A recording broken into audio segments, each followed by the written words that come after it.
wasu lokutan zaka samu mutum ya tura ma sako a WhatsApp amma kashi kafin nan ka karanta wannan sakon ya riga da ya goge, ko kuma mutum ya tura ma sakon rubutu ko kuma video ko kuma voice kana son ka ji kuma baka son ya gane wannan ka ji wannan sakon. So yan uwa a cikin wannan video duka zan muku bayani insha Allah. Amma kafin nan mu wuce kai sai cikin wannan video kada ku manta da yi mana subscribe idan har kuma na ba, sannan ku danna alaman ƙararrawa ku zaɓi all, sannan ku mana like na wannan video in a Facebook ne kuma ku danna alaman follow, haka nan ma in a TikTok ne ku danna alaman follow. Mun gode, mu wuce kai sai cikin wannan video.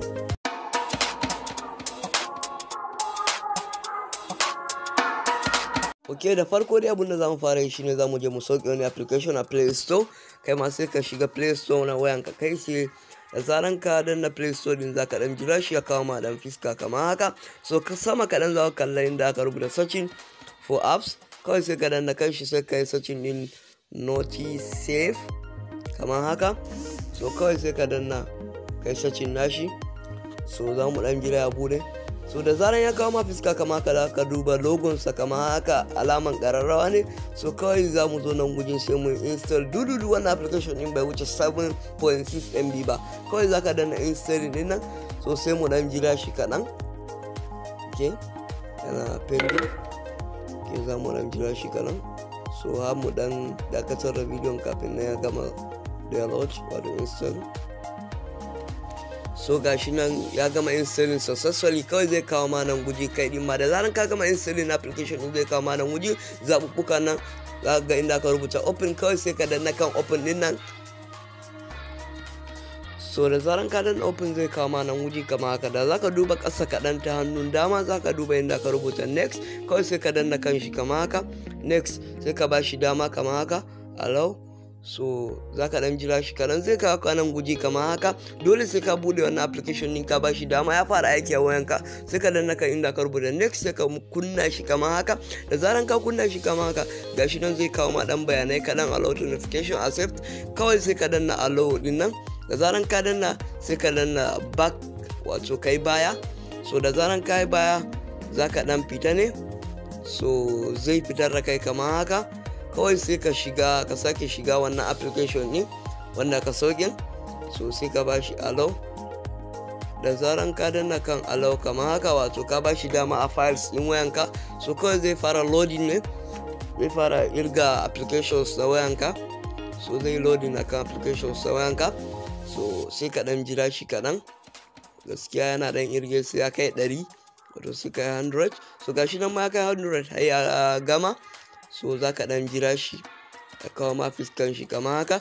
Da zaran ya kawo ma gashi nan zai kawo ma notification from selected apps will be blocked on status bar. Sai ka danna next in nan, za ka duba inda ka rubuta all apps, sai ka danna shi kama haka. Da zaran ka kunna shi za ka iya kashe shi ma wato notification naka za ka iya kashe shi ma kama haka. So sai kai baya. So sabida so da zaran ka shiga kama haka za ka duba nan duka ga GB WhatsApp na ga eFootball wato yoraren Insta gashi nan ana ta sura min sakonni. Misali mu fita kaɗan haka, so sai mu danna kan WhatsApp namu GB. So da zaran mun shiga GB zan dan nuna muku misali ne. So an dan dakatar kamar yadda kuka gani WhatsApp nawa guda biyu ne, akwai GB akwai ainihin WhatsApp. Misali sai mu tura hi daga GB zuwa ainihin WhatsApp nawa. So da za mu je ainihin WhatsApp nawa kamar haka, so mu dan bude shi, so sai mu danna nodin nan. So da zan mu bude shi kama haka gashi nan kun ga hi din ya zo nan gujin. So da zaran mun zo haka mun zo nan gujin, so sai mu danna how are you, misali how are you, kun gane. Da zaran mun tura shi sai mu danna kan nan gujin, sai mu goge shi kama haka. Muna dan nuna muku example ne. So da za mu dan goge shi kama haka za mu koma ainihin WhatsApp namu wato wanda muka tura wa sakon, za mu je mu ga an riga da an goge shi. So gashi nan da za ga abun da ka rubuta nan this message was deleted.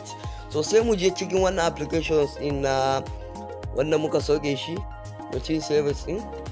So da za mu zo cikin wannan application din sai mu yi kasa kaɗan, da za ku ga nan wujin inda aka rubuta WhatsApp app. So kun ga da farko na riga da na tura wato gashi nan hi gashi nan how are you, da farko na riga da na tura hi, kun ga shi ban goge shi ba, amma how are you din na goge shi gashi nan. Kuma da zaran mutum ya tura ma sako ya goge shi, nan gujin zai zo. Kawai kana shiga nan gujin ga abun da ya tura ma ya goge, so ko wani voice ko wani video ne duka zaka same shi a nan gujin. So abu na biyu kuma shine muka ce zamu nuna muku yadda za ku karanta rubutu, mutum ya muku typing na rubutu ba tare da ya ga alaman kun gani ba. So kawai misali abu na farko shine zamu je mu shiga ɗayan WhatsApp namu, misali mu tura wancan WhatsApp din, misali haka mun tura misali hi Amir kaman haka. So za mu dan ja nan, so kun ga mun tura hi Amir, so za mu dan jira shi ya tafi. So kun ga ya tafi, bai nuna mana alama, da zaran kun san da zaran ya nuna alaman blue kan wato mutum ya gani, da zaran ya nuna muku kuma haka mutum bai ga sakon ba, kawai ya shiga ne amma mutum bai ga sakon ba. So sai mu je cikin wancan application su samu na farkon nan, wato wannan muka sauke for savers din nan. So za mu dan jira applications din ya dan budu kaman haka. So za mu dan jira shi kanan ya kawo fuskan shi. So okay, da zaran ya kawo fuskan shi kamar haka, sai mu bude inda aka rubuta WhatsApp ina, sai mu duba kamar yadda kuke gani Amir gashi nan mun rubuta hi Amir. So da za mu koma ɗayan WhatsApp namu wanda muka tura sakon da ciki, so kun ga bai nuna mana alaman ya ga wannan sakon ba, kuma na karanta sako hi Amir wannan na tura daga nan zuwa ɗayan WhatsApp na wannan, amma bai nuna alaman ya gani ba.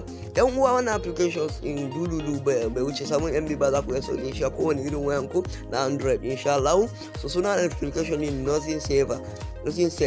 So yan uwa, sai mun haɗu a bidiyo na gaba, kada ku manta da mana like sannan ku mana sharing na bidiyo na. Mun gode.